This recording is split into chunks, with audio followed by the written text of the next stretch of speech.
Hello and नमस्कार। मैं वैशाली गोगे आप सभी का स्वागत करती हूं हमारे चैनल पर। दोस्तों, कोरोना महामारी इस वक्त हर किसी के लिए सरदर्द बनी हुई है और उसी सरदर्द की दवा मिल गई है और लोगों को वो दवा दी भी जा रही है। लेकिन ऐसे में कोरोना वायरस का एक नया स्ट्रेन आ गया है। ना सिर्फ एक स्ट्रेन बल्कि लगातार 2-3 बार म्यूटेट कर चुका है और ये जो नया म्यूटेशन है ये पहले की तुलना में ज्यादा खतरनाक नहीं है मरने के दर के हिसाब से, लेकिन फैलता बहुत तेजी से है। 50 to 70% तेजी से ये वायरस फैलता है। अब ऐसे में वैक्सीनेशन शुरू हो चुका है। नए वायरस को मात देने के लिए वैक्सीन बनाने की तैयारियों में जुट गए हैं वैज्ञानिक और इसी के साथ ही कई सारी खबरें सामने आ रही हैं जो कभी पॉजिटिव होती हैं तो कभी नेगेटिव, जिनमें से मैं आपको कोरोना वायरस और उसकी वैक्सीनेशन से जुड़ी 5 महत्वपूर्ण खबरें बताऊंगी, तो आप वीडियो के साथ एंड तक बने रहिएगा। अब चलिए शुरुआत करते हैं आज की टॉप 5 खबरों की।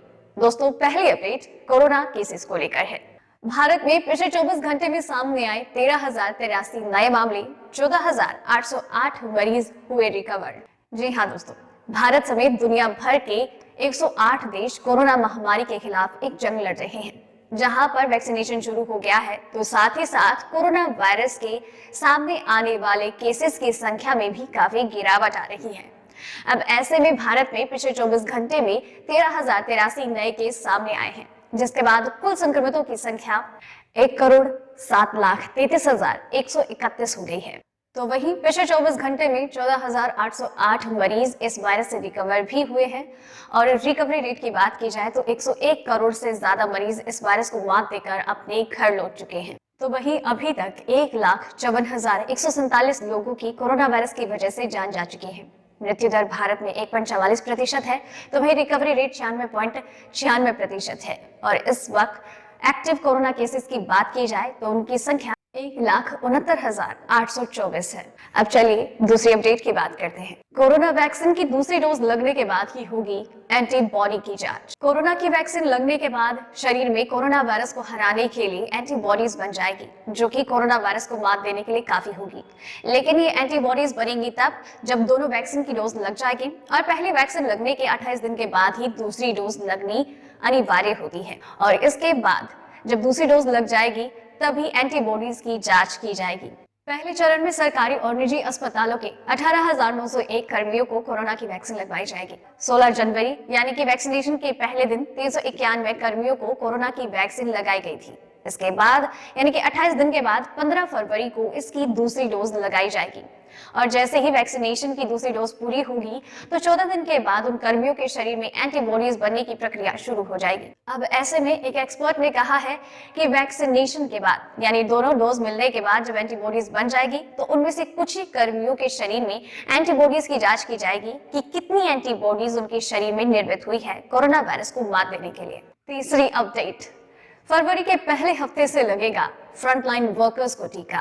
कोरोना महामारी के खिलाफ देश में वैक्सीनेशन की प्रक्रिया शुरू हो चुकी है, जहां पर सबसे पहले हेल्थ केयर वर्कर्स को 16 जनवरी से टीकाकरण की शुरुआत की गई और अब जल्द ही फ्रंटलाइन वर्कर्स को भी टीकाकरण का शुभारंभ कर दिया जाएगा। इसकी शुरुआत फरवरी के पहले हफ्ते से होगी। आपको बता दें कि इसकी जानकारी राज्यों और केंद्र शासित प्रदेशों को दे दी गई है कि फरवरी के पहले हफ्ते से वैक्सीनेशन की शुरुआत होगी फ्रंटलाइन वर्कर्स के लिए और इसके साथ ही स्वास्थ्य कर्मियों का टीकाकरण भी यूं ही लगातार जारी रहेगा। स्वास्थ्य मंत्रालय के एडिशनल सेक्रेटरी मनोहर अगनानी ने इस बारे में कहा है कि सभी राज्यों और केंद्र शासित प्रदेशों को इस बारे में सूचित किया जा चुका है कि फरवरी के पहले हफ्ते में फ्रंटलाइन वर्कर्स को वैक्सीनेशन की शुरुआत की जाएगी। इस दौरान कोवैक्सीन और कोविशील्ड दोनों ही वैक्सीन का उपयोग किया जाए और इस वक्त कोविन ऐप पर लगभग फ्रंटलाइन वर्कर्स का डेटाबेस अपलोड किया जा चुका है और जल्द ही वैक्सीनेशन के लिए सभी लोग सेंटर्स पर उपलब्ध होंगे।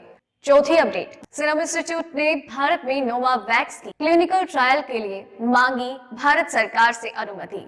कहा कि नए स्ट्रेन पर भी है कारगर। दुनिया की सबसे बड़ी वैक्सीन निर्माता company serum institute of India ने कोविशील्ड वैक्सीन का निर्माण किया है और वो एस्ट्राजेनेका और ऑक्सफोर्ड के द्वारा निर्मित है और भारत में उसको इमरजेंसी इस्तेमाल की मंजूरी मिल चुकी है। इसी के साथ ही सीरम इंस्टीट्यूट के द्वारा नोवावैक्स वैक्सीन का निर्माण किया जा रहा है, जो कि सीरम के द्वारा ही विकसित और निर्मित वैक्सीन होगी। इसके लिए उन्होंने DCGI से भारत में एक छोटे स्तर पर ट्रायल की अनुमति मांगी है। इस पर वीजी सोवानी और कई वैज्ञानिकों ने उनकी इस अपील पर जांच पड़ताल कर रही है और पूरी तरीके से इस पर छानबीन कर रही है। तो इस पर आपको बता दें कि नोवावैक्स जो कि सीरम इंस्टीट्यूट की वैक्सीन है, उसका एक छोटा सा ट्रायल किया गया था ब्रिटेन में, और ब्रिटेन के वैज्ञानिकों का कहना है कि ये वैक्सीन 89% कारगर है। साथ ही साथ ब्रिटेन में पाया गया नए स्ट्रेन पर भी ये वैक्सीन काफी कारगर होगी। अब आपको बता दें कि ये सीरम इंस्टीट्यूट के द्वारा निर्मित दूसरी वैक्सीन होगी और भारत में भी अब इसके ट्रायल को लेकर उनके द्वारा अनुमति मांगी गई है। 5वीं अपडेट, फ्रांस में एक बार फिर से लॉकडाउन की नौबत। यूरोपीय संघ के बाहर से आने वाले लोगों के लिए सीमा बंद। पिछले एक साल में कोरोना वायरस ने पूरी दुनिया भर में कहर मचाया हुआ है। पूरे इस एक साल में कोरोना वायरस ने 10.26 करोड़ लोगों को अपनी चपेट में लिया है और इस दौरान कई देशों ने इस संक्रमण के फैलाव को रोकने के लिए कई दफा लॉकडाउन लगाया गया है और लॉकडाउन भी 3 से 4 बार लगाया गया है। अब ऐसे में फ्रांस को फिर से एक बार नौबत आ गई है लॉकडाउन लगाने की, क्योंकि वो नए स्ट्रेन को इस देश पर प्रभावी नहीं होने देना चाहते हैं। इसलिए शुक्रवार देर शाम को फ्रांस के प्रधानमंत्री जीन ने राष्ट्रपति पैलेस में इस बारे में पूरी बैठक ली और स्वास्थ्य संबंधी सारे मापदंडों पर बातचीत करते हुए फ्रांस की सीमाओं को बंद कर दिया गया है ताकि फ्रांस में एक बार फिर से लॉकडाउन लगाने की नौबत न आए।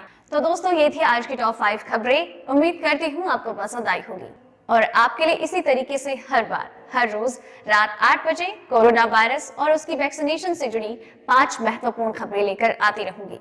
आप इस चैनल के साथ बने रहिए, चैनल को सब्सक्राइब कर लीजिए। धन्यवाद।